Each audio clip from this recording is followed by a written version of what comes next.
Hi hello ನಮಸ್ತೆ, ನಾನು ರಾಜು ಅಷ್ಟೇ. ನೀವು ನೋಡ್ತೀರಾ centre point Kannada YouTube channel. Vaibhav Suryavanshi ಶತಕ ವ್ಯರ್ಥ, ಅಭಿಷೇಕ್ ಶರ್ಮಾ ಮತ್ತು ಇಶನ್ ಕಿಶನ್ ಬ್ಯಾಟಿಂಗ್ ಸುನಾಮಿ. ಆರ್ಆರ್ ವಿರುದ್ಧ ಗೆದ್ದು ಬೀಗಿದ SRH ತಂಡ. ಅಂಕಪಟ್ಟಿಯ ಇದೀಗ ಮೇಲೆ ಕೆಳಗೆ. ಏನಿದು ಅಪ್ಡೇಟ್, ಇವೆಲ್ಲವನ್ನ ನೋಡೋಣ. ಅದಕ್ಕಿಂತ ಮೊದಲು ಇಲ್ಲಿ ತನಕ ನಮ್ಮ ಚಾನಲ್ನ ಸಬ್ಸ್ಕ್ರೈಬ್ ಮಾಡಿಲ್ಲ ಅಂದ್ರೆ ಈಗಲೇ ಸಬ್ಸ್ಕ್ರೈಬ್ ಮಾಡಿ, ಜೊತೆಗೆ ಕಾಮೆಂಟ್ಗಳ ಮುಖಾಂತರ ತಮ್ಮ ಅಭಿಪ್ರಾಯವನ್ನು ತಿಳಿಸಬಹುದು. ವೀಕ್ಷಕರೇ, IPL 2026ರ 36ನೆಯ ಪಂದ್ಯದಲ್ಲಿ ರಾಜಸ್ಥಾನ್ ರಾಯಲ್ಸ್ ಮತ್ತು ಸನ್ರೈಸರ್ಸ್ ಹೈದರಾಬಾದ್ ತಂಡ ಪರಸ್ಪರ ಮುಖಾಮುಖಿಯಾಗಿದ್ದವು. ಜೈಪುರದ ಸವಾಯಿ ಮಾನ್ಸಿಂಗ್ ಕ್ರೀಡಾಂಗಣದಲ್ಲಿ ನಡೆದಂತ ಈ ಪಂದ್ಯದಲ್ಲಿ ಅತಿಥಿ ರಾಜಸ್ಥಾನ ತಂಡವನ್ನ ಮಣಿಸಿದಂತ ಸನ್ರೈಸರ್ಸ್ ತಂಡ ಈ ಲೀಗ್ನ 5ನೆಯ ಗೆಲುವನ್ನ ದಾಖಲಿಸಿತು. ಜೊತೆಗೆ ಈ ಗೆಲುವಿನೊಂದಿಗೆ ಪಾಯಿಂಟ್ಸ್ ಟೇಬಲ್ ನಲ್ಲಿ 3ನೇ ಸ್ಥಾನವನ್ನು ಕೂಡ ಪಡ್ಕೊಂಡು ಇದೀಗ ಗೆಲುವಿನ ಹುಮ್ಮಸ್ನಲ್ಲಿದೆ. ಈ ಪಂದ್ಯದಲ್ಲಿ ಮೊದಲು ಬ್ಯಾಟಿಂಗ್ ಮಾಡಿದಂತ ರಾಜಸ್ಥಾನ್ ತಂಡದ ಸೂರ್ಯವಂಶಿ ಅವರ ದಾಖಲೆಯ ಶತಕದ ನೆರವಿನಿಂದ 229 ರನ್ ಕಲೆ ಹಾಕಿತ್ತು. ಈ ಗುರಿ ಬೆನ್ನಟ್ಟಿದಂತ ಸನ್ರೈಸರ್ಸ್ ತಂಡದ ಬ್ಯಾಟ್ಸ್ಮನ್ ಆದಂತ ಇಶಾನ್ ಕಿಶನ್ ಹಾಗೂ ಅಭಿಷೇಕ್ ಶರ್ಮಾ ಅವರ ಅರ್ಧ ಶತಕದ ನೆರವಿನಿಂದ 19ನೇ ಓವರ್ನಲ್ಲಿ ಕೊಟ್ಟಂತ ಅಂದ್ರೆ 229 ರನ್ಗಳ ಟಾರ್ಗೆಟ್ ಅನ್ನು ರೀಚ್ ಮಾಡಿ 5ನೆಯ ಗೆಲುವನ್ನು ಕೂಡ ಸಾಧಿಸಿತು. ವೈಭವ್ ಸೂರ್ಯವಂಶಿ ಅವರ ದಾಖಲೆಯ ಶತಕ.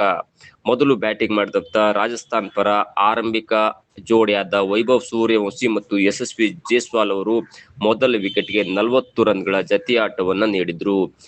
ಯಶಸ್ವಿ 10 ರನ್ಗಳಿಗೆ ಔಟ್ ಆದ್ರೆ ಅದಾದ ನಂತರ ಬಂದಂತ ಧ್ರುವ್ ಜುರೇಲ್ ಹಾಗೂ ವೈಭವ್ ಸೂರ್ಯವಂಶಿ ಕೇವಲ 62 ಎಸೆತಗಳಲ್ಲಿ 112 ರನ್ಗಳ ಪಾಲುದಾರಿಕೆಯನ್ನ ನೀಡಿದ್ರು.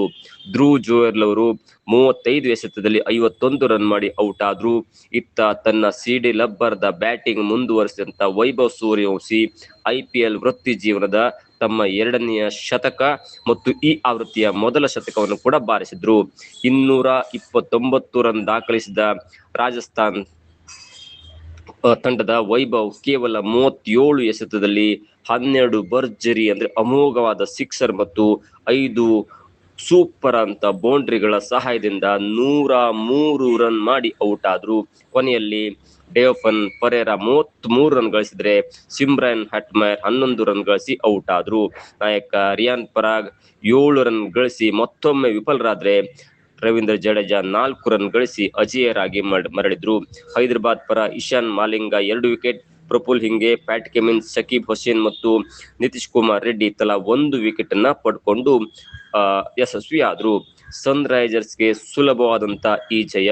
ಈ ಗುರಿಯನ್ನ ಬೆನ್ನಟ್ಟಿದಂತ ಅಂದ್ರೆ 230 ರನ್ಗಳ ಗುರಿಯನ್ನ ಬೆನ್ನಟ್ಟಿದಂತ ಸನ್ರೈಸರ್ಸ್ ಹೈದರಾಬಾದ್ ತಂಡದ ಆರಂಭ ಉತ್ತಮವಾಗಿರಲಿಲ್ಲ. ಟ್ರಾವಿಸ್ ಹೆಡ್ ಮೊದಲ ಓವರ್ನಲ್ಲಿ ವಿಕೆಟ್ ಒಪ್ಪಿಸಿ ಔಟ್ ಆದ್ರು. ಆ ಬಳಿಕ ಜೊತೆಯಾದಂತ Ishan Kishan, wicket keeper batsman Ishan Kishan ಹಾಗೂ ಅಭಿಷೇಕ್ ಶರ್ಮಾ ಶತಕದ ಜತೆಯಾಟ ನಡೆಸಿ ತಂಡವನ್ನ ಸಂಕಷ್ಟದಿಂದ ಪಾರು ಮಾಡಿದ್ರು. ಈ ಇಬ್ಬರು 131 ರನ್ಗಳ ಜತೆಯಾಟವನ್ನ ನಡೆಸಿ ಗೆಲುವನ್ನ ಖಚಿತಪಡಿಸಿಕೊಂಡ್ರು.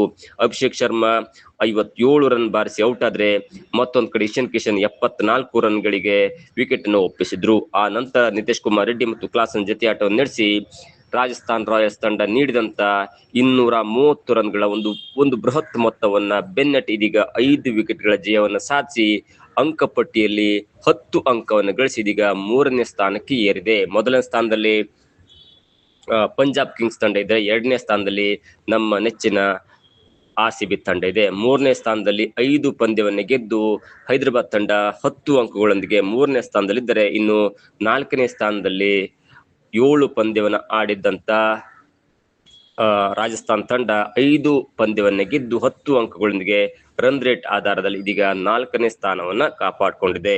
ಮುಂದಿನ ಪಂದ್ಯದಲ್ಲಿ ಯಾವೆಲ್ಲ ತಂಡಗಳು ಏನಾಗತ್ತೆ, ಸನ್ರೈಸರ್ಸ್ ಹೈದರಾಬಾದ್ ತಂಡ 3 ಪಂದ್ಯವನ್ನ ಸೋತಿದ್ರು ಕೂಡ ಆಗ ಸೋತಂತ ಪಂದ್ಯವನ್ನ ಮರೆತು ಇದೀಗ ಗೆಲುವಿನ ಹಳಿಗೆ ಮರಳಿ ಸತತ 4ನೇ ಗೆಲುವನ್ನ ಸಾಧಿಸಿ ಇದೀಗ ಅಂಕಪಟ್ಟಿಯಲ್ಲಿ 3ನೇ ಸ್ಥಾನಕ್ಕೆ ಏರಿದೆ. ಹೀಗಾಗಿ ಕೆಳಗಿದ್ದ ತಂಡಗಳು ಕೂಡ ಸತತ ಗೆಲುವನ್ನ ದಾಖಲಿಸಿದ್ರೆ ಮುಂದಿನ ದಿನಗಳಲ್ಲಿ ಅವು ಕೂಡ ಮೇಲೆ ಬಂದು ಈ ಪ್ಲೇ ಆಫ್ ಹಂತವನ್ನ ತಲುಪುವಂತ ಚಾನ್ಸ್ ಇದೆ ಅನ್ನೋದು ಕೂಡ ಹೈದರಾಬಾದ್ ತಂಡವನ್ನ ನೋಡಿ ಬೇರೆ ತಂಡಗಳು ಕಲಿಯಲೇಬೇಕಾಗಿದೆ. ಇದಾಗುತ್ತೆ ಇವತ್ತಿನ ವಿಶೇಷ. ನೋಡ್ತಾ ಇರಿ centre point Kannada YouTube channel.